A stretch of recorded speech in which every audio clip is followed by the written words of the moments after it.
For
those of you listening on News Radio 600 Go, this is the Voice of San Diego special podcast post-election review. We have a special experience for you today planned, and we have two extra co-hosts. So I am joined in the studio by my friend Andrew Keatts. What's up, my man? What's up, brother?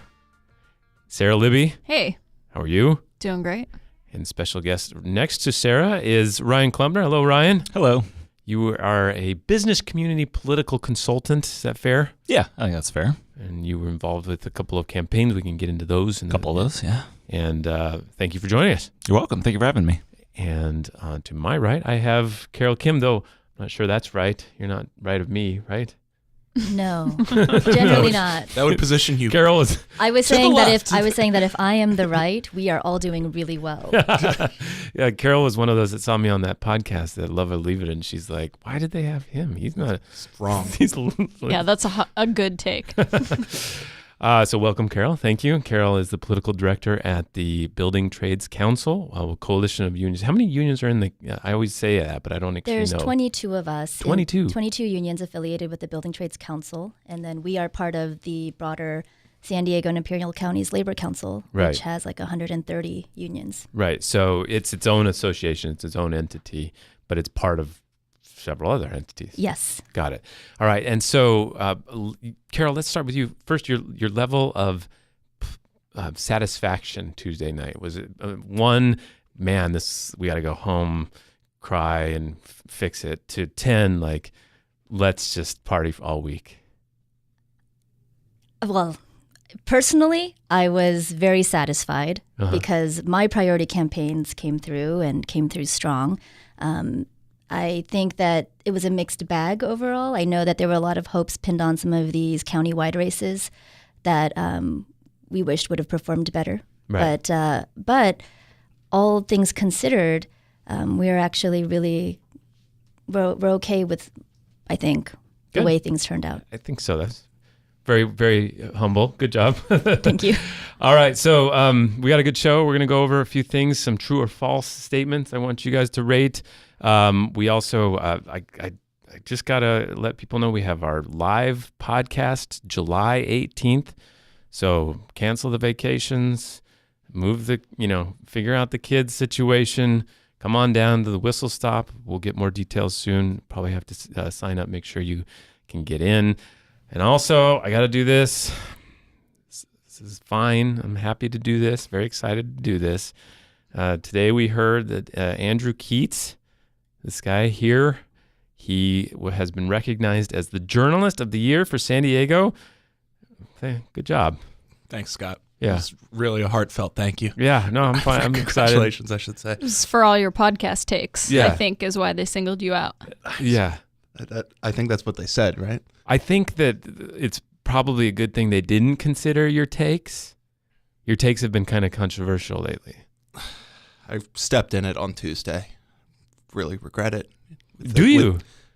I told you it wasn't a good angle, and you fought back hard. I did. Do you want to repeat your point? Not that much. Really. Well, you opened the door. I did. I this is like the third election day that this has happened. All right, let's just deal with it quickly. Every election day, everyone says, vote today or you have no right to complain if you don't like the way things go. Oh, I know what this is. And look, I want absolutely everyone who wants to vote to be able to vote as easily as possible. I like 100% voting would be great, but I just don't like suggesting that some people aren't entitled to complain. That's it. That's all. Yeah. I think the world of voting and government is complex, and there's a lot of good reasons that people might not be following as closely as they should, and they're still taxpayers and they're still members of the community, and they are still entitled to be aggrieved by the performance of their government, regardless of their voting behavior. That's all. That's all I That's all want for to instance, say. especially if you call something a primary, there might be an argument that you want more informed voters to filter out the candidates and figure things out. But that's not your take. That is not my take.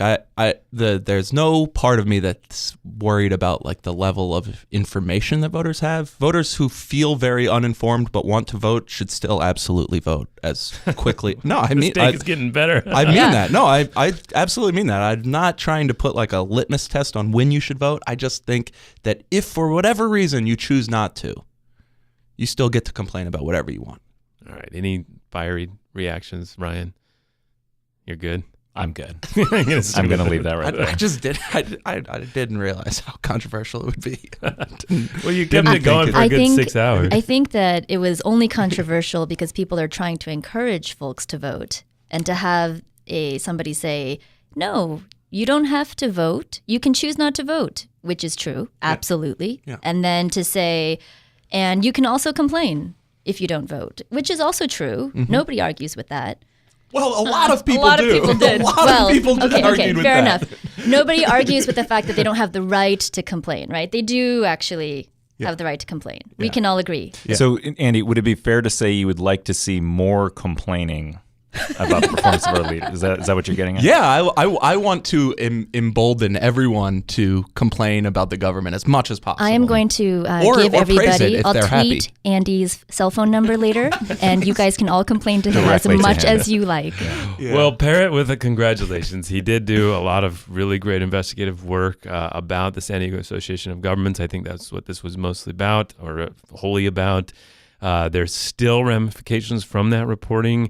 As we watch, we're going to post a story today, I think, about how some of the reforms are being enacted or were enacted and being used by, in particular, the mayor of San Diego. So go to voicesandiego.org and check that out. But, one of the greatest things about being an editor is that you start to realize that the successes of the people that you work with and that you edit, and I had a tremendous role in all of these stories, it starts to really you start to feel as good as if you achieved something. And I'm so proud of all the work that you did. I would feel a pang of guilt if I do feel a pang of guilt that the world is not quite as aware as they should be about how much better Sara Libby makes me and how much my stories owe to her. And, thanks, buddy. Not Scott, though. All right, that's enough self-congratulating. Ryan, you, level of satisfaction when you went to bed, election night, 1 to 10. 5. I'm kind of solidly with Carol. Just if it's a mixed bag for her, it's a mixed bag for me. Just a solid muh. Yeah. All right. All right, let's go through. I have a series of true or false statements I want you all to react to. First one, true or false, Council President Myrtle Cole is in trouble. Let me just set this up. There weren't a lot of surprises in Tuesday's election, but there were some. In San Diego, the city council president is, of course, one of the top, most powerful people in City Hall. Used false. to be the... Oh, we're not doing no, it now. not there yet, Sarah. You would go with city attorney? I would go with whoever wants to be powerful. Okay. Pretty much That's can a be good point. powerful in San Diego. All right, but whatever prestige that position has did not help Council President Myrtle Cole. She got only 39% of the vote in the primary for her reelection. Her former employee, Monica Montgomery, received 37%. The Democratic Party itself spent $40,000 in the final weeks to try to spare Cole from a bad showing. It didn't seem to help. So true or false, she is in trouble? Carol, what do you think? I'd say that.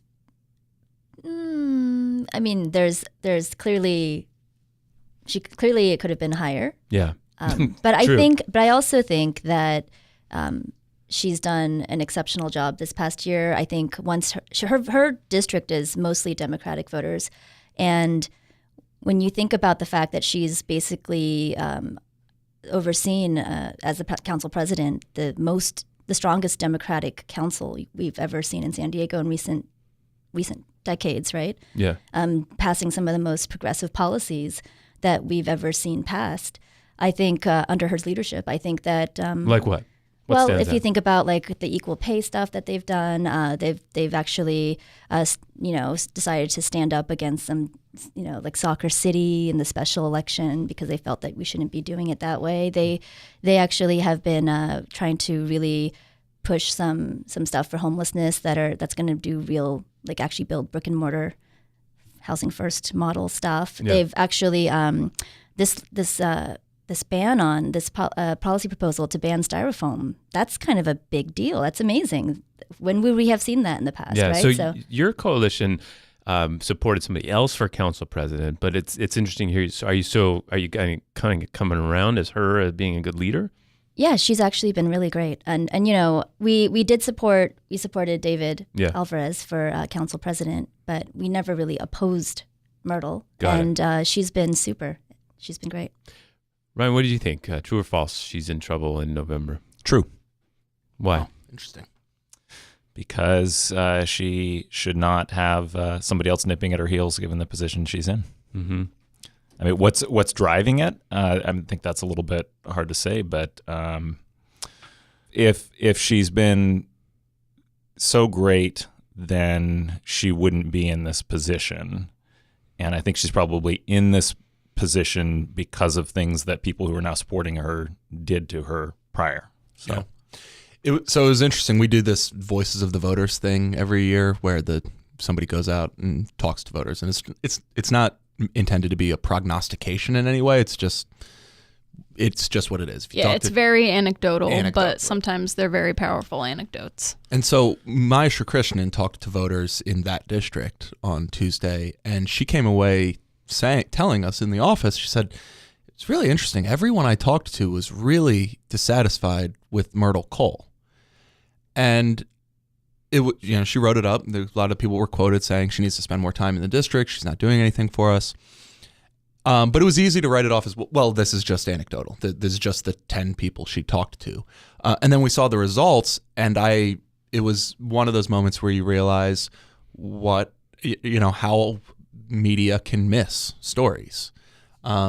We were probably, I think fair to say, too caught up in what was happening in City Hall, what was happening in people's mailboxes, what was happening in the broader campaign narratives. And so we looked at this and said, well, that's a safe Democratic seat. And we didn't talk to people. And it's pretty clear that there's something happening there that people are not happy. It absolutely is a safe Democratic seat. The question is which Democrat. And I think that oftentimes what all of us miss is that we focus on these big ticket, often symbolic issues, when in reality, what most people expect out of their city council member is nuts and bolts community services. Well, they want potholes fixed. They want rec hours. They want tangible, deliverable things. And so, I think people that can make these big statements, take big positions on broad issues, if they miss the ball on those nuts and bolts issues, can find themselves in trouble.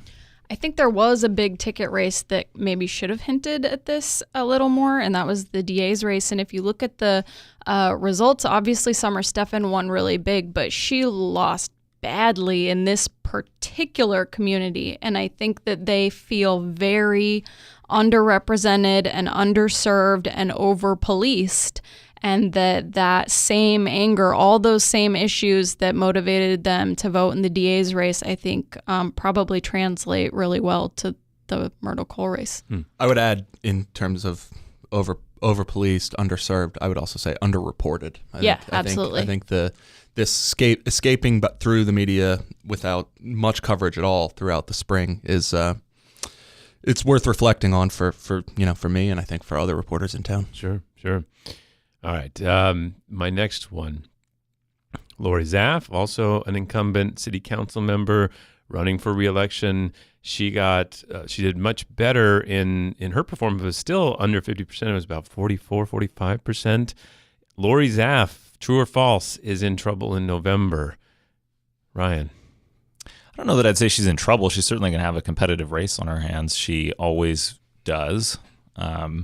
There's always a lot of hand-wringing on both sides, frankly, over what's going to happen with her. And then she has a tendency to overperform when the election rolls around. I mean, coastal districts are very tricky. People are they have complex demands. It has a different set of concerns than inland districts. They just behave differently. They pay attention to different things. They have I think she's acknowledged that she stepped into that seat after being in District 6 and was kind of shocked. Yeah, and it often does not break along normal ideological lines. You look at something like the short-term rental issue, that has virtually nothing to do with ideology or partisanship. I mean, that has its own set of dividing lines that are completely separate, and that's one of a number of things. So it's complex districts, and as a result of that, people in those districts tend to be kind of slow to make up their mind. They think things over. They don't automatically give somebody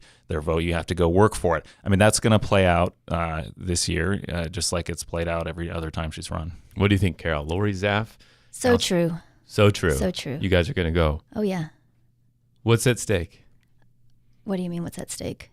Why fight for that district? They would give us a council majority, like a super majority on the council. Yeah, so right now... Veto proof. Yeah, right now there's a 5-4 Democratic advantage in the city council. If you got one more seat, that'd be a 6-3, and then you could override any mayoral veto. So that's what you're talking about. Yes, and I would point out that when Lori ran in this race back in 2014, she won in June outright. We didn't have Measure K at the time. And she won with like 60-something%. Yeah, it was not particularly close. Yeah, it Even was though not it was close. Like the media really covered that race. Right. It was under 55. Oh, was it? Oh, when it was all counted and done. The night of election night, I think that she was at 60, correct? Yeah. So I remember it felt like high, and so results came in, and it was just like, oh, this. is But over. regardless, that's a resounding victory against a candidate, frankly, who was a very strong candidate. Sarah Boot at the time, strong candidate, really qualified, well-resourced, all those things. And she still, completely shut her out. I think the fact that her voters right now, that 45% of them or 55% of them have actually shifted to other people says all kinds of things. I mean, that's a red flag in a lot of ways. So, I mean, just as, I think that there's a... And that, for what it's worth, that district has gone much more Democratic in registration since 2014, and I think that we're going to see those changes bear out in November. Interesting. I wanted to bring up one thing about this race, so that I got a mailer one night, and I just couldn't help but laugh. So this was I'm in the district, and one of the things that Andy here, my friend, one of his takes is that he has a lot of trouble with our weekly hero of the week. It's a difficult thing to come up with. It's not in our DNA to praise anybody. It's just hard. And it's a good exercise. Lori Zaff had written a very heartfelt, good opinion about her own family's experience with homelessness. And we awarded her the Hero of the Week, but that appeared in a mailer that this guy, Ryan, put together. Like, it's funny how it looks like it's ripped from the pages of Voice San Diego, literally clipped out like a ripped page of our news of our product, of our paper news publication magazine, and then pasted on there, Hero of the Week, Lori Zaff, for her heartfelt take on homelessness. And it really presented her as a soft, thoughtful, empathetic person about homelessness. And I took a picture and sent it to Andy, and I could feel his feelings about that. This is why we shouldn't be doing this. Right. I mean, she did. Wow, I think it was good. This is one instance I'm okay. It was. I was very glad that she put herself out there like that, and I thought it put an important face on the issue. I just wish that we didn't have to be the ones who were used in that ad. It's funny, the mailers were full of Voice San Diego stuff. It was probably the best advertising we've had in a long time, in some cases. Yeah, you guys are prolific, and you write about things that many outlets don't cover at all. So especially when you get into down ticket stuff, campaigns are always looking for material other than something that they say themselves just as a statement. Mm-hmm. And when you're in that business, you have to go to Voice of San Diego a lot. That's true. You guys cover the local stuff, Yeah. and you write about the local stuff versus local television news, which you can't tear out. I've always thought that it would be nice to do a tear out service of local TV where it was like every station does like 2 minutes on some good story locally. Like if we could just have 30 minutes a night where I could see all of those, that'd be fascinating, Mm-hmm. All right. Before we leave these two, I want to say Yeah. one thing. So I'm going to add a true false in here. So no incumbent city council member has lost re-election in the city of San Diego since, I believe, Valerie Stallings in 1992. True or false? That streak will be broken in November. I was 7 in 1992, so good memory, Andy. I was living in Baltimore, but paying very close attention to the city council race Yeah. as a True or 6-year-old. false? I'm going to say false with respect to both the seats in question here. I think incumbency is incredibly powerful, especially the further down the ticket you move, the more people are likely to default to unless they have a compelling reason. You look at Dave Roberts, right, for his supervisorial race. He narrowly lost that seat after just an exceptional number of scandals across a variety of subjects. And the reason wasn't that people were fine with the scandals. It was that they were unaware of them and had a general perception that everything was going fine in the agency in which he was serving, and so they just default to that. So there's a reason why incumbents are elected so frequently. All right, we are going to take a pause. When we come back, we've got 3 or 4 more true or falses.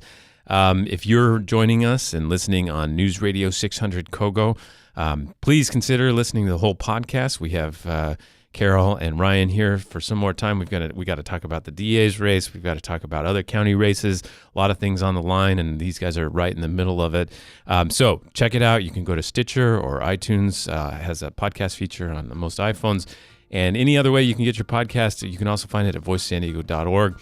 Again, to those of you who are listening on News Radio 600 Kogo, thanks for joining us. And when we come back, 3 or 4 more true or falses.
All right, we are back. Carol, do you want another word on that point? They were arguing about or talking about whether an incumbent on the city council will fall this year. It's obviously you would want one of them to, maybe. Is that clouding your prognostications? It is, actually. I don't know if I can give a straight true or a straight false at this point. I mean, Ryan's right about the power of incumbency. That's a hard thing. However, I also think that this year people are paying more attention. I think that there are folks who are actually paying attention to politics, even down ticket stuff. So we never know. We'll have to see. Yeah, and we're seeing the power. Obviously, she would have still had to do a runoff, and Lori Zaff in particular, had she performed this way in the old system. But one of them who wouldn't have to have done a runoff, Chris Keatts, who you ran against for District 6 City Council, he did quite well in his race, but will still have to face a runoff in November. So we're seeing the impact of that Measure K already. All right, true or false? Let anybody jump in on this one. George Soros hurt Genevieve Jones-Wright in her campaign for district attorney, the outside spending and that sort of thing. You want to take it? Anybody? Let me ask for a clarification. George Soros himself or the ads that he ran? So the investment, I would say. So Okay. not necessarily that the ads, like that It there was him. Yeah, I would say that the ads he ran and the money that was spent on the race didn't hurt her. I would say that was something that helped her because it actually helped get her name ID out. It helped communicate her message. It helps, spread the story of her platform to voters, which is always a challenge when you're running, especially when you're running countywide and you're a first-time candidate and grassroots and all that. I would say the George Soros story was damaging because it was used by her opponent to basically dog whistle, right? It was turned into a campaign attack that did not actually have anything to do with the race itself. Mm-hmm.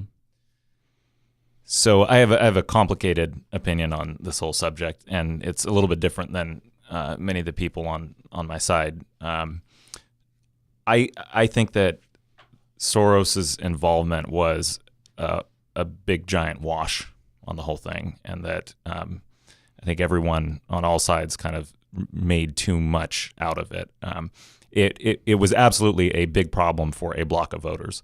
Those voters were never going to vote for her to begin with, so I don't think it really moved the needle much.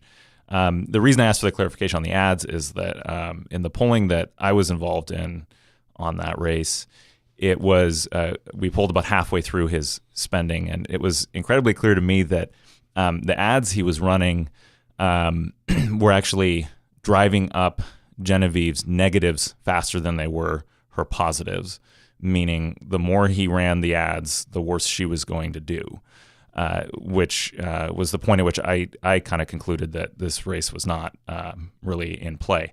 The reasons for that, I don't have a very clear answer on, other than the other thing that I am certain of is that the bulk of voters in San Diego County, their number one concern for that office is experience and a deep technical understanding of the office. They view it as a serious office. They kind of separate it from the normal partisan dynamic. They're willing to vote across party lines in either direction when they think that the person is the most qualified in that direction.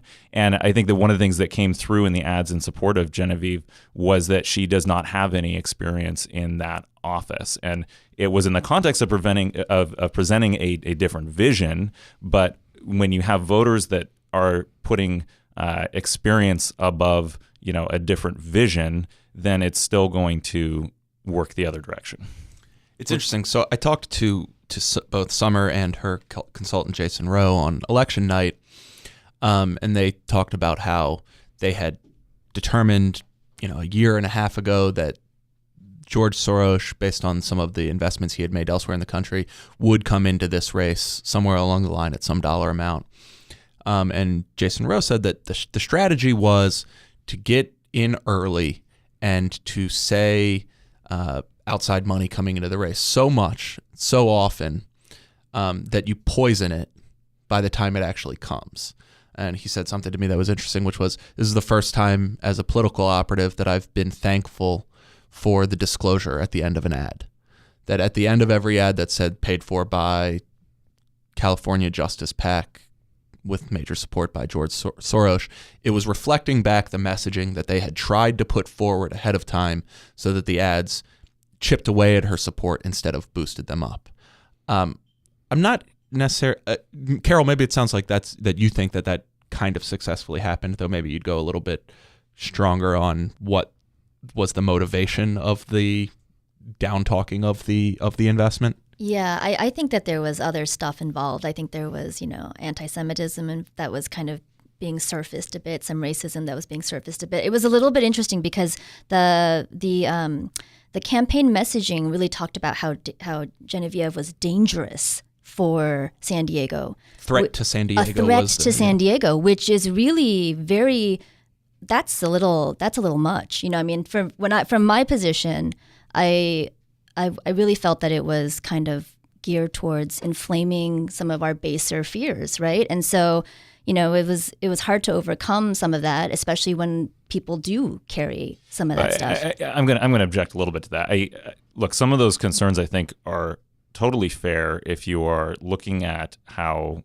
Glenn Beck talks about George Soros and what he writes about him.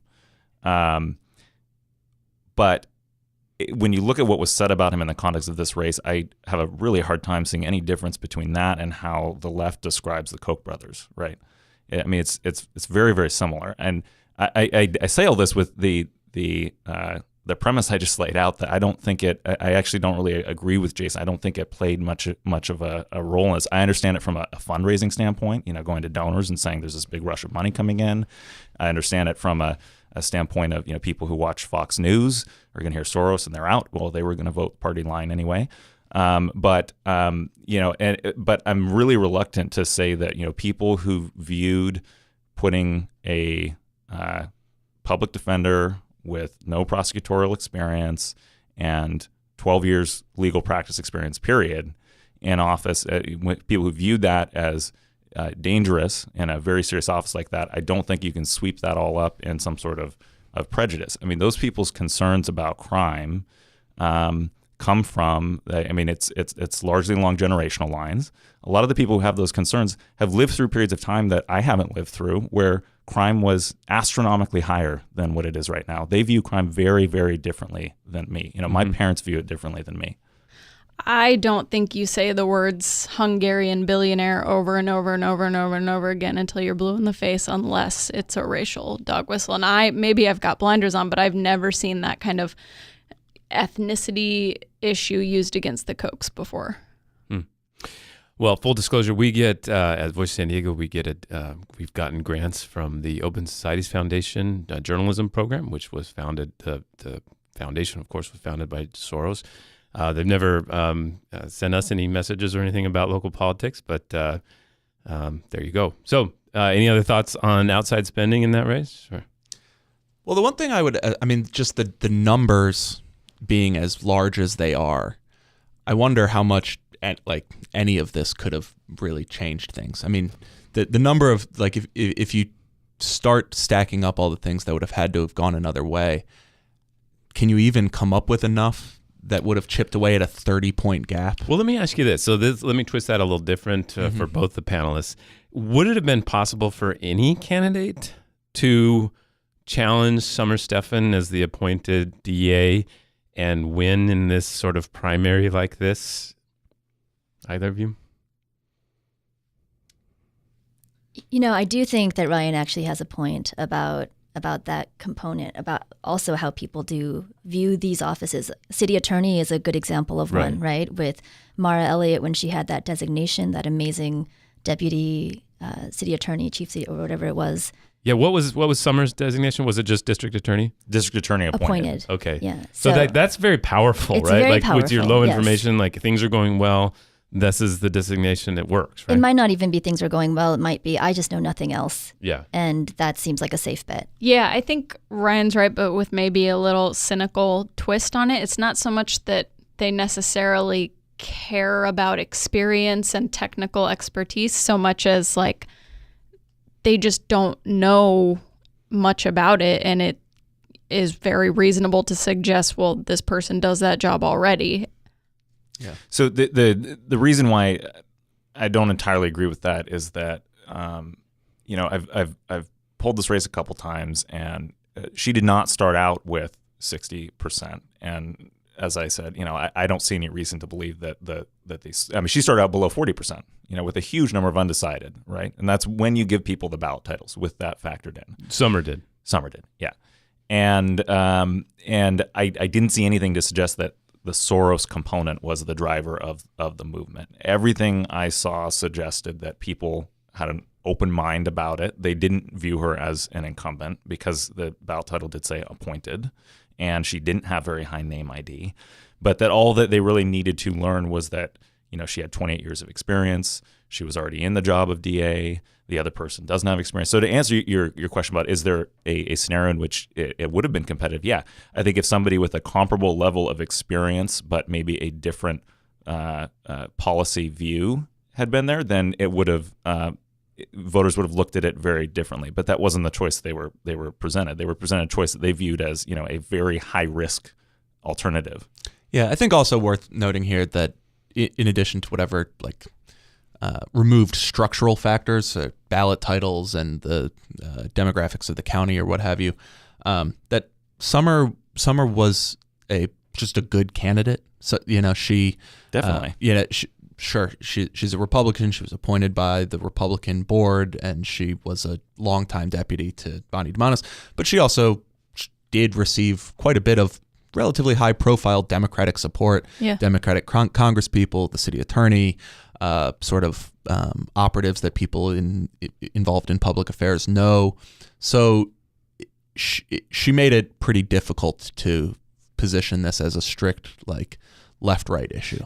She's also in step with the time. She doesn't speak as a prosecutor the way that people in that position spoke in the late 90s, when we were coming out of a very different era. She speaks as somebody who's aware and in step with what's happening in society right now. Well, we did notice that she actually took on some of Genevieve's programming suggestions and recommendations that she was campaigning on. And so that was very smart in a lot of ways. And it certainly helped that she was already in the role in that sense, because she could do it. She could actually grab what she felt were things that were resonating with voters and that, are good ideas and take them and start them right now, which is, again, kind of an unfair advantage in that sense. But, there you go. Mm-hmm. The big one I'll be watching is this sort of pledge to explore an independent commission to review officer-involved shootings separate from the DA's office. So we'll see if that. There's so many different ways that could go. Who's going to be on it? What will be their purview? Right. It'll be an interesting thing to watch. All right, true or false? We were all watching the congressional race, the 49th district, and Diane Harkey, the Republican, was number one. It looks like Mike Levin, the Democrat, was number two, but behind him, on his heels, is Sarah Jacobs and Doug Applegate, and down, then you find the next Republican. So true or false, there was a significant showing of Democrats in the 49th in this primary, which should have been slightly more conservative, it seems like. So that indicates a major surge, a blue wave of sorts in that district. Carol?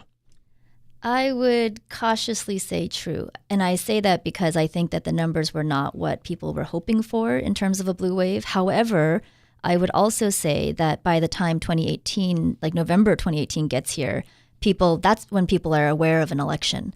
It's most folks, I would say 80% of Americans don't vote in the June election because they just aren't aware that it's happening. Do you have those numbers handy of what a blue wave would have been compared to what it was, or do you just know that that was? I think that they were hoping for something at least around 40%. Mm-hmm. And so I think once the 220,000 ballots that are still uncounted for total turnout, I think that once those are counted, we'll get to 36%. Mm-hmm. But I don't think we're going to reach all the way to 40. And I think 40 was kind of the line that people were sort of excited about or hoping for. And so. Ryan, blue wave was indicated in the results of the 49th? True or false? Excuse me. Potentially. That race is going to be very competitive. And, I don't think I'm saying anything shocking here when I say that I've been very skeptical and pessimistic and disenchanted with what's happening at the federal level, getting dragged into our little corner here, because I think that, coastal Southern California, San Diego has managed to kind of insulate itself from a lot of those issues. And I think it's been beneficial. I think that, if this whole thing is framed around Trump, I think that it's going to bode poorly for not only those congressional seats, but down ticket stuff as well. I don't really make any bones about that. I think that you look at what happened in that race, and I think Diane Harkey's a wonderful person. She ran a good campaign, but that's going to be a really tough seat to hold. And I mean, I'm less focused on the total turnout, although it does seem to me that turnout was very low. And I have a little bit different take that, when you have a low turnout primary like this and you still have Democrats performing that well, it has its own takeaway that you can draw from it. So I would say that's absolutely the case, especially in 8076, which has been a historically Republican seat, and we have 2 Democrats in the runoff. That was not expected. Mm-hmm. So I will say, so that overlaps with 49, and I think that's as good of that's going to be as a any. gift Democrats in November. Yeah, that was also a fluke because of what happened to Phil Gramm. I think if there had not been so much chaos going on, there would have been a lot more attention on what happened with that scenario. That was a very strange scenario that happened. He was accused of assault one night, a battery, and there was a bunch of mailers already and sort of ads about it. And so just to cover it, it was investigated. The surveillance was reviewed. It was determined by law enforcement that the accusation against him was completely false. They did say that, which is not They did always what you hear from law enforcement when they announce these things. They say can't substantiate or something. They said this did not happen. It did not happen. It did not happen. But Graham was attacked for it well after that had already come out, both in mailers. There were auto dials. There's investigations going on now into how some of those attacks happened. So I'm sticking with my statement that I think Carol and I agreed on about the broader terms. I think that seat in particular, he got screwed pretty badly. There's also just the weirdness in that race of the fact that there's a Democrat named Elizabeth Warren. So I have don't to know say, if that... it's interesting because if you look at the 2 campaigns for the 2 Democrats, Tasha Boerner-Horvath and Elizabeth Warren, you'll see that Tasha Boerner-Horvath had the more robust campaign in terms of fundraising, etc. Elizabeth just has a gift of a name. I mean, everybody thinks that she's the Massachusetts Elizabeth, and they're like, oh, we like her. So I wonder if that, on top of the issue with Phil Gramm, played into things. I can imagine that. Kind of a lot that's of the same flukes. person? I think there are. I think there are. I mean, it's like there's a bunch of people who think Duncan Hunter Jr. is still his dad. That's real too. Let me ask you this. So from the right perspective, why did Diane Harkey just sweep this? Why did she do so well? She got both the party endorsements, and I think it's hard to understate the role the DCCC played in taking out Rocky Chavez. I mean, for all the focus that we all put on, how these primary games get played out, and Supervisor District 4 and this and that. I mean, the most astounding example in my mind this whole time has been the DCCC taking out Rocky Chavez. Sarah, explain what happened. You talked to him about that. I talked to him, and I also talked to some other Republicans in the legislature this week about that. So the DCCC came in and attacked him for, what it called broken promises and things like that. And they were referring to his votes for cap and trade and also for the state budget, in which he crossed the aisle to sort of help Democrats get these big issues across the line. They hit him. For voting with Democrats. Yeah. And so he told me that a lot of Democrats. Major issues. Yeah, really major priorities. Things that were Jerry Brown's signature that priorities. The D-trip is federal and not state. It wasn't the Democratic state caucus. Yeah, and what he said was that a lot of local Dems were like, "Hey, sorry, man." Yeah, a lot of people apologized to him personally. He pointed out that if you listen to the ads, they can't pronounce his name at all, so that was like evidence that it came from Washington. And then, I had some folks say that was strategic in that he had the least amount of money among the Republicans and therefore was in the worst position to fight back against those kinds of attacks. And I think that the reason they did that is that he potentially would have taken that race out of play had he made the runoff. I think he would have easily won it. Now, look, I'm not taking a position on, I think there's plenty of people that say, that's that would have been terrible because he wasn't, a strong enough Republican. But it's pretty clear that was the concern they saw, and they used everything they had available to them. If I were to put myself in the shoes of, progressives in California and in Sacramento, I think that did an enormous amount of damage. because if there are issues where you need a vote or two from Republicans, and there are people who are inclined to agree with you on that, if I'm the Republican leader, all you do is send them the Rocky Chavez ads and say that they're setting you up.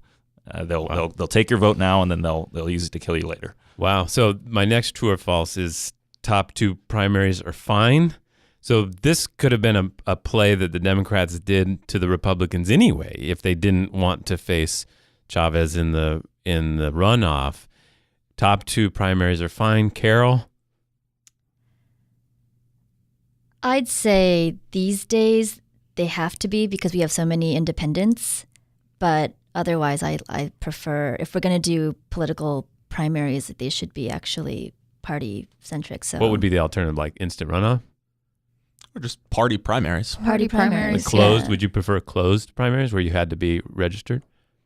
If we had, well, see, that's why I'm saying it's hard now. Back because there's so many there's independents. so many independents now. There's so many independents. So you would shut out, if you were doing a party primary, you would shut out almost 30% of Californian Well, voters. there are still primaries in which anyone's allowed to vote, but only people from either party move forward. So if you're an independent, you could vote for either, but you'd only have a ballot. Yeah. She's saying in an ideal world, there would be more of a party breakdown between the two, and there'd be a closed primary is what you'd prefer. Well, I would say that seems to make more sense to me in a lot of ways. Mm-hmm. But then again, I'm not for shutting people out of the democratic process. So there's that. Ryan, top 2 primaries are fine. I'm surprised you're hesitating. Shockingly, I have a complicated answer here. I'm a big fan of ranked choice voting and instant runoff. I have been since college. That's a traditionally very not Republican opinion to hold. That is actually kind of surprising to hear. Republicans hate those things. They're some wacky concoction that came out of UC Berkeley. I've been a fan of it since I wrote a research paper on it in college, and I've just had this weird unconventional opinion that that's the best way to do it ever since then. I think especially with the drift towards independence and the role of nonpartisans in elections, it dodges all of the problems that we have with the shenanigans that happen in whether it's top 2 or a closed primary. There are always shenanigans that happen in terms of trying to game the system to figure out who makes it in. Everyone does it. It's just how it goes. I do it. DCCC does it. Gavin Newsom did it. The way that you get rid of all that is if you have one election that fairly weights everyone's votes, takes into account their preference 1, 2, 3, and you tabulate it all based on that. Got it. So I don't want to weigh in on the merits of the system. I think, it's the system we have. But I do think that given all the national coverage that parachuted in to cover the Southern California House races, that got massively overblown. So since the top 2 jungle primary or whatever has been in effect, I think only 1 in 459 contests has resulted in the party being shut out of the race in which they were expected. Congressional races? No, all total. In which they were expected to win. Yeah, and so it's just it doesn't happen. So 8076 is a real unicorn. Yeah. Fascinating. All right. So one of the issues with the DA's race and a couple of others was that it was resolved in June in the primary. We had this issue at the city where the city decided that nothing could be resolved in June like that. They moved it with Measure K that you supported to the November ballot. So like we said, Chris Kate will have to run in November. So true or false, county elected offices need to go to November. I know that's not really a fact. True or false, Andy? I appreciate you pointing that out. It's fine. I'm perfectly happy with the convention here. You've done a good job. Ryan, county offices need to go to November as well. No, false. So regardless of which level of office we're at, I would be in favor of, and I think it'd be good for civic engagement in general to have a ranked choice instant runoff situation and have the election happen all at once, and I'd be fine with that happening in November. I think that if we're not going to do that, we should leave the door open to end it in June. I think that you get races that the campaigns get extremely expensive. It's expensive to the taxpayers. And, look, the district attorney race, does anyone think that this would have turned out differently in November? So why would we all take on this huge cost? I think it. Well, I don't know if 30 points, but I think it would have given us more time and a lot more people would have showed up. I mean, like I said, when everything is counted, it's going to be around 36%. That's only a third of voters, So. Well, so let me ask this. Making a decision for a county of 3 million people. But then why did we if our top priority here is the number of people that vote, right? Then why are we having June at all? Because if it's invalid to narrow down the field. Sure, but if it's invalidating because of low participation, then why are we comfortable letting that small number of people set who the options are in November? I just don't follow the logic of that. If low turnout is not acceptable, then we shouldn't be doing it. Period. So there is a movement, right? The SEIU, Service Employees International Union, represents most county employees. They've been circulating a petition to do this very thing. They've submitted the signatures. Did they? Yes. Okay, and you supported that? Yes. You had something else you wanted to add? I was going to say that, well, I think part of the reason that we do the primary and then the runoff is because we think it's important that people are elected with a majority vote.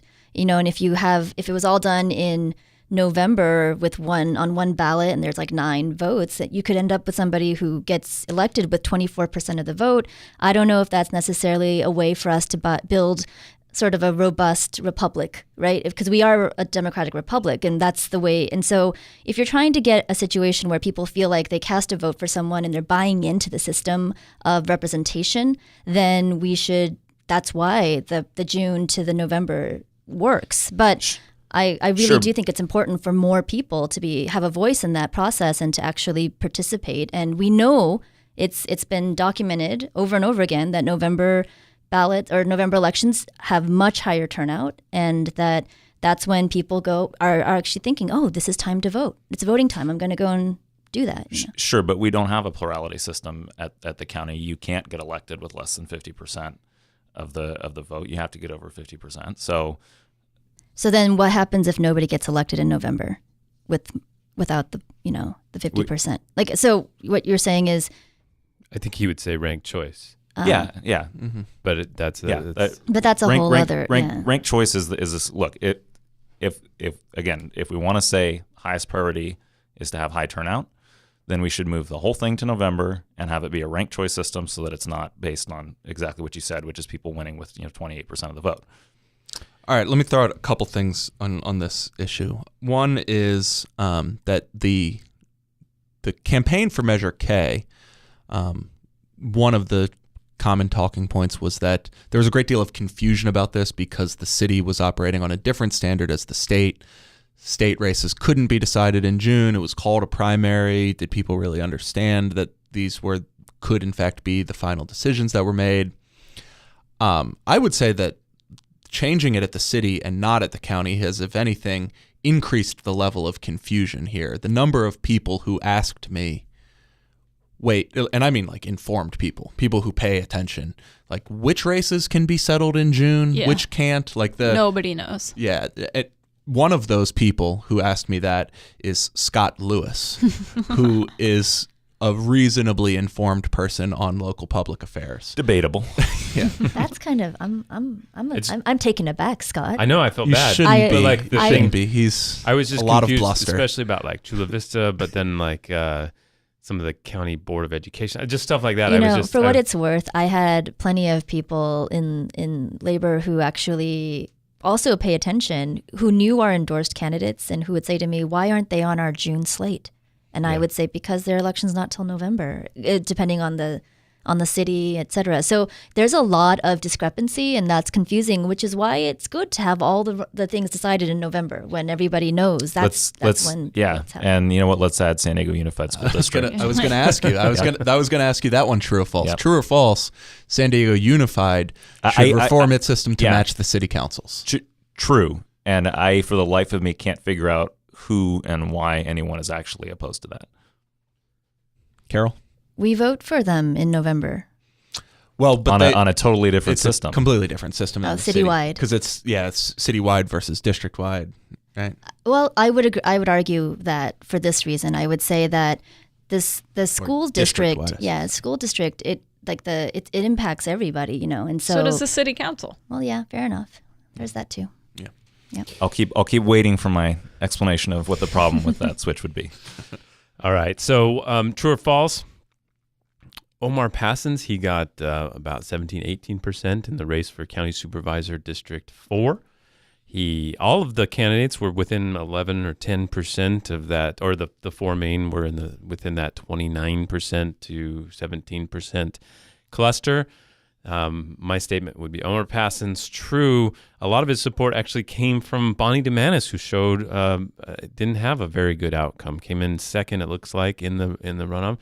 Maybe people deferred to Omar instead of choose her as an alternative to these two candidates that were savaging each other in their mailboxes. What do you think, Ryan? I'm always reluctant to say exactly where votes came from. It is pretty clear to me in hindsight, and I'll be the first to say that I did not really see this until election night, that either Omar or Lori Saldana would have won had the other not been on the ballot. That's interesting. Can you say more about that? Well, first of all, well over $1 million got spent on behalf of Nathan Fletcher, and that enormously dwarfs anything that was spent in support of either of the other two candidates. And yet the other two collectively got 60% of votes that went to Democrats. If there had just been one of them, I'm not saying they would have got 60%, but they wouldn't have needed 60%. All they would have needed was 51%. So for all the money that got spent on Nathan, he ended up with he ran a very good campaign. He was an exceptional fundraiser. He ran a ground campaign. I think that's something that both sides, people on both sides are increasingly moving away from to their detriment. He had positive messages, which no one else really had a whole lot of. And so I give him credit for all those things. But with all of that structural advantage, he got 40% of the votes that went to Democrats. I'd say that that's because about over $1 million was spent hitting him. Like, he was attacked by all kinds of groups, over $1 million worth of ads. So he was not just fighting to get his message out. He was fighting back against negative hits, and that tells me how strong he is as a candidate if he comes in number one amongst all those candidates. I actually believe that Omar's votes were, Omar's votes are Omar's votes at the end of the day, and he earned those, and I'm not going to diminish that in the least. But I would not be surprised to see if those votes people had been originally considering Nathan with those votes. And I would say some of Lori's votes were clearly Nathan votes too to start with. Mm-hmm. And it wasn't until all those attack ads that started confusing people, started showing up in mailboxes, flooding mailboxes, frankly, and then you end up with what you got. So my only quibble with what you just said is that those attacks would have happened regardless of whether there had been one or two Democrat alternatives to Nathan. So the same situation would have played out, except that there would have been only one place for people to go instead of two. Mm. So let me ask you this. So I wrote a piece. I featured you. Thank you for taking my call, Carol. And it was about that, he's faced these sorts of attacks before. And you featured Ryan in that story, yes, too. Yes, as well. Thank you for your cooperation. I actually haven't seen this story yet. Okay. And the theory was that he's faced these kinds of attacks from the left and right before, but he got through it this time because, in particular, of his support from labor unions and yours in particular, your coalition in particular. And so is that true or false? I would say true. Yeah. And so I asked you, what do you feel like he is a weird word, like owes you, but as far as like what you expect now from him. And you said something yesterday. You said he's not going to be someone who just nods and goes along with our preferences. He's going to be an actual leader, and that's the big difference. What is that?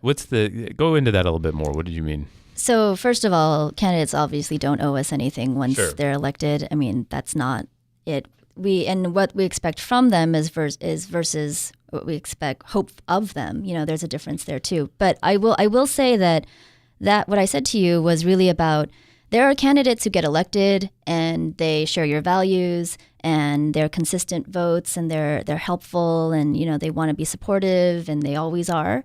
And then there are candidates who get elected and become the Lorena Gonzalez's of the world, the ones who go forward and actually seize opportunities, drive them, actually organize the support that they need to get things passed, that try over and over and over again, even if they lose the first and second times, to try and move policy forward, and who have the energetic charisma and talent and skill to be able to do that. And we see Nathan having that capacity, you know, to actually be a leader versus just somebody who's supportive. Yeah. I think a good example of that would be if you look at the last Democrat who was on the County Board of Supervisors was Dave Roberts, and I don't really remember him taking any notable stands against his Republican colleagues in a major way.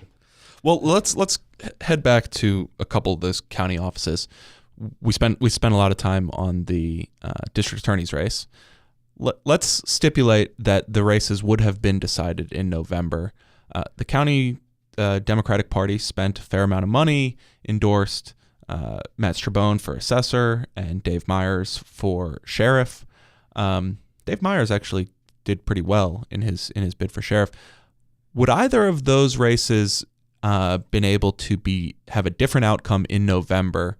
And as an addendum, like how do you win these like down ballot races that are themselves, like, even what the job is confusing?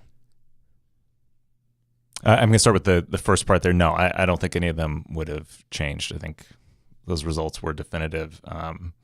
Look, the way to win a countywide seat is when it's open, is what you're saying. Yeah. Or there's a huge scandal, or there's a huge scandal. Mm-hmm. Yeah. So, and what about something like the assessor's office? That's just like it. You know, nobody knows what they do. You got to sit somebody. It's an administrative office in the first place, and even beyond that, you have to sit somebody down and really explain what they do, how it became a elected office in the first place. How do you win that race? How do you win it when it's open? Even as a challenger.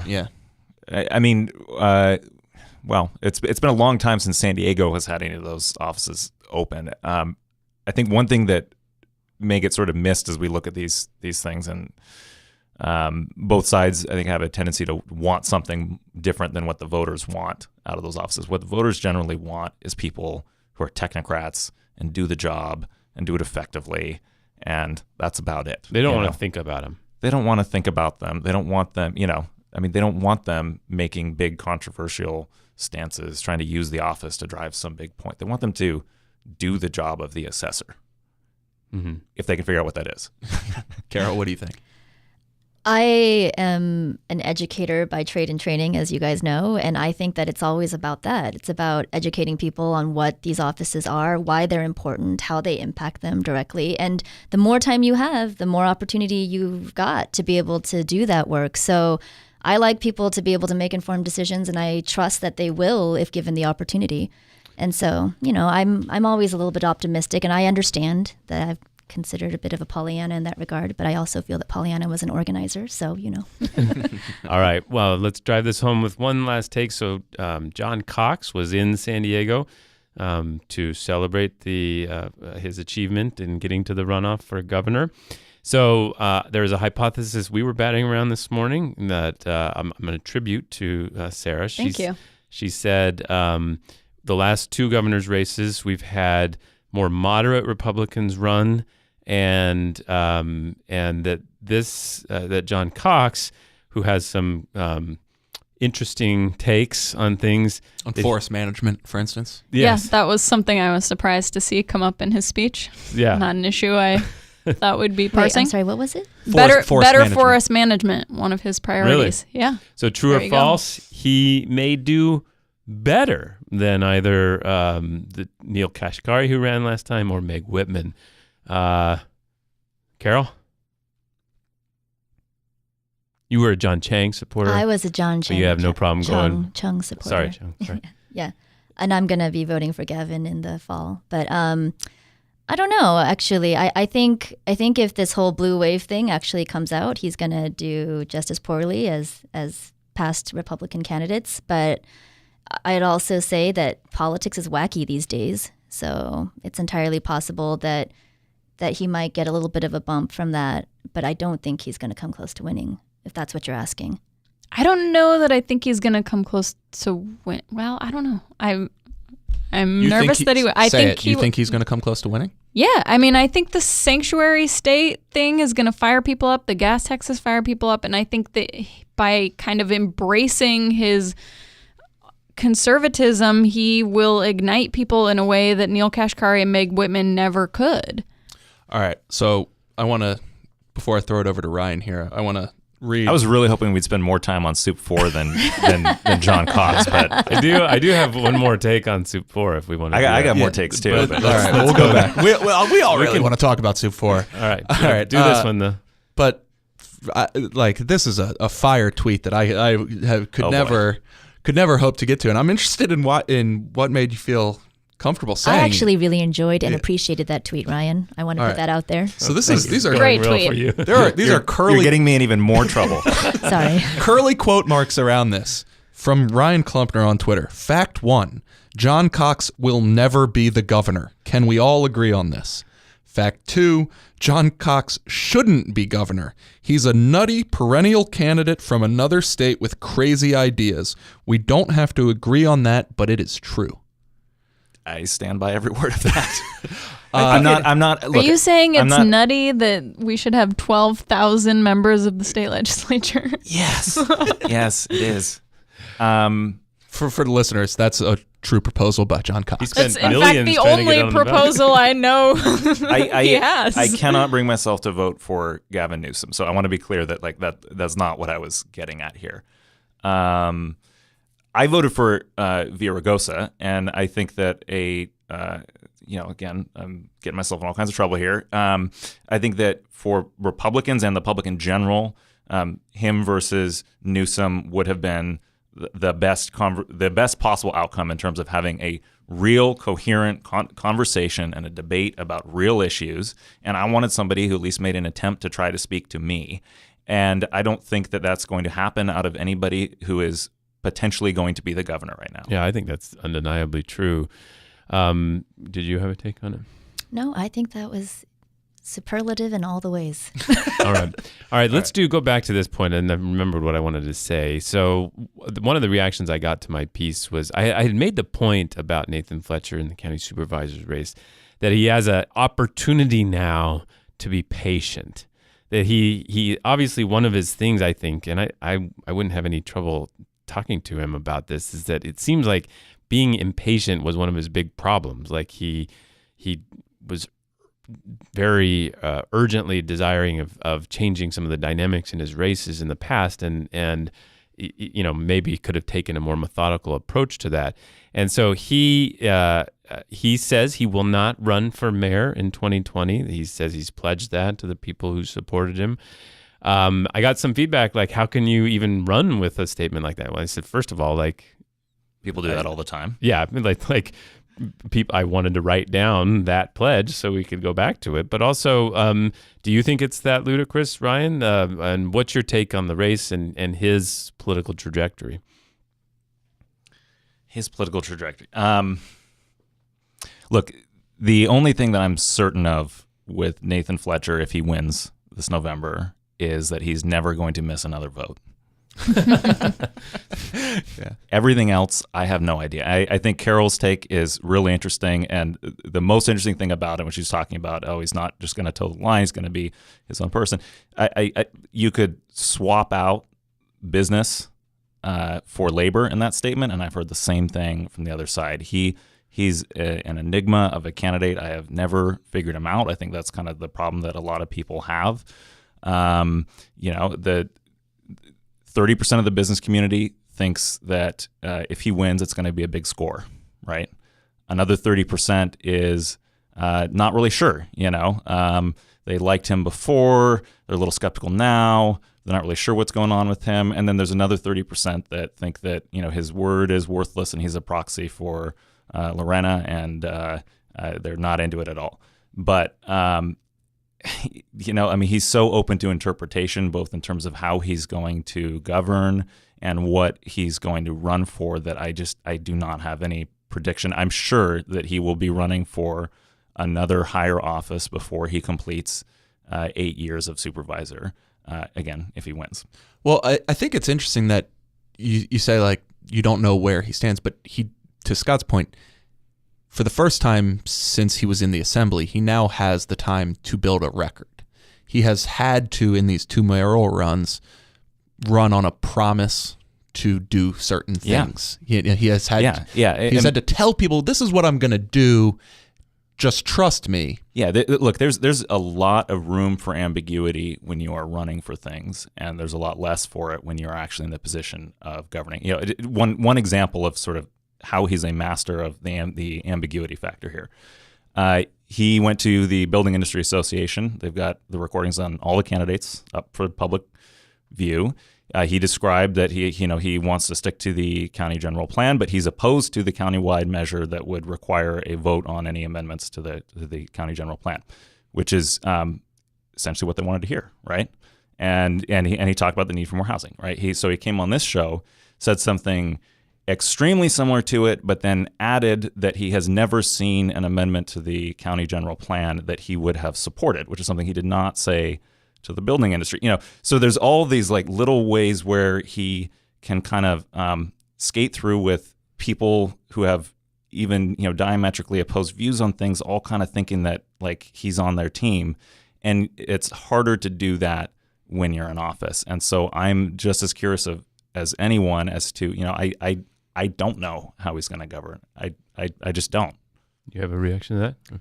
Well, I feel like I said to you for a different piece, or not to you, to Lisa, I said he's been showing up for the past 2 years. Mm-hmm. He's been showing up. He's been working hard. He's been putting in the time on issues that are important to Democratic voters and to workers. And we feel like that means something. We feel like he's got a record, and that's why we're here. So we're kind of talking about it as he's made it. He's obviously still got a race to run. One of the things I'm curious of, you've kind of, if we're a poker table, you've shown your stack of what you're willing to do to get him in there.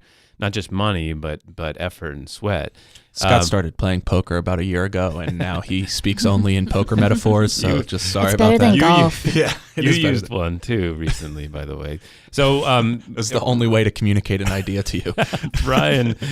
God, I hate you. I'm gonna take that award from you, Ryan. Is there going to be a big investment in getting Bonnie Dumanis over that stack? I think that's going to have a lot to do with Bonnie Dumanis.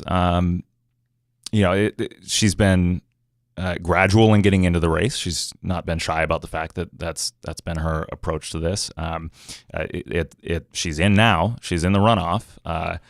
So with all candidates, this is across the board. I mean, I think that this lesson should apply to the other 2 candidates, or 3 candidates that we're running, other offices.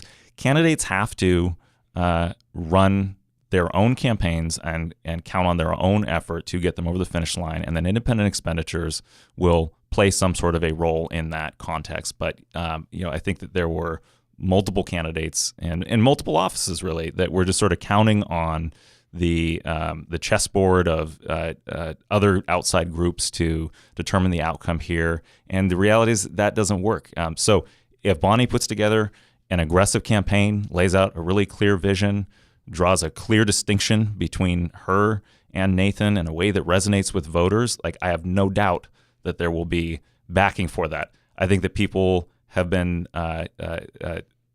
giving her a chance to do that over the next month, and we'll see what happens. I would totally concur with you, Ryan, about the one of the things that I found frustrating to some degree with all these new candidates, although we had a lot of first-time candidates this time around, and I would say that they had this idea that there was going to be all these external forces sweeping in to lift their campaigns over the finish line, and you've got to build that campaign, you've got to build your case, and you've got to do the work and put in the put in the blood, sweat, tears, and all the rest of it. And sometimes it's a lot harder than people imagine when they're from the outside watching the stuff. And I would agree with you on that. I think it's going to be interesting to see if Bonnie can do that. Yeah, I want to clarify here. I'm not implying that she has not done that. She ran a campaign. She spent money. She put stuff out. Bonnie's not a first-time candidate. Bonnie knows how to do this. Yeah. She's been doing this a very, very long time, clearly.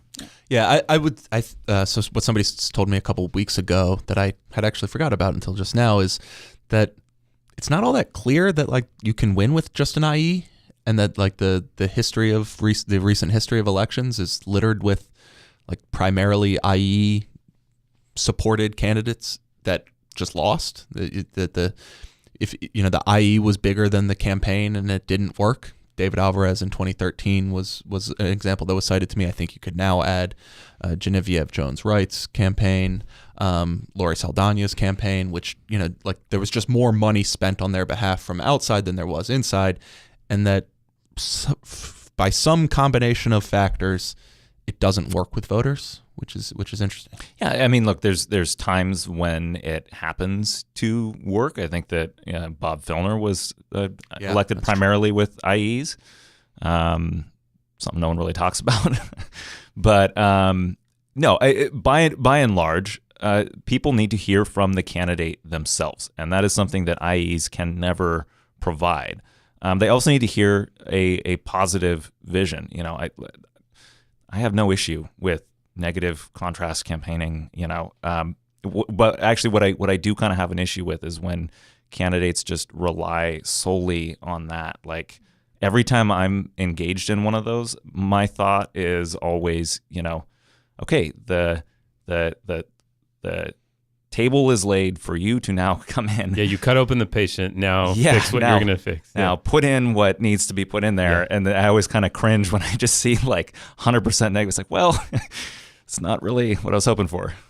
I think that makes a lot of sense. I think the IEs are so often so negative that if there's no like really force of personality to pair with it from the candidate, that it can kind of like poison the well. Mm-hmm. All right. Well, wonderful discussion. Thank you so much. Appreciate it. We have another one coming up, I'm sure. To Carol Kim, thanks for coming in. Thank you for the having Building me. Trades Council. And Ryan Clumpner, thanks for coming in as well. Always a pleasure. And stay tuned. Again, live show July 18th. Mark it down. And if you support all this public education reporting and investigative work we do, please consider donating. voicessandiego.org/donate.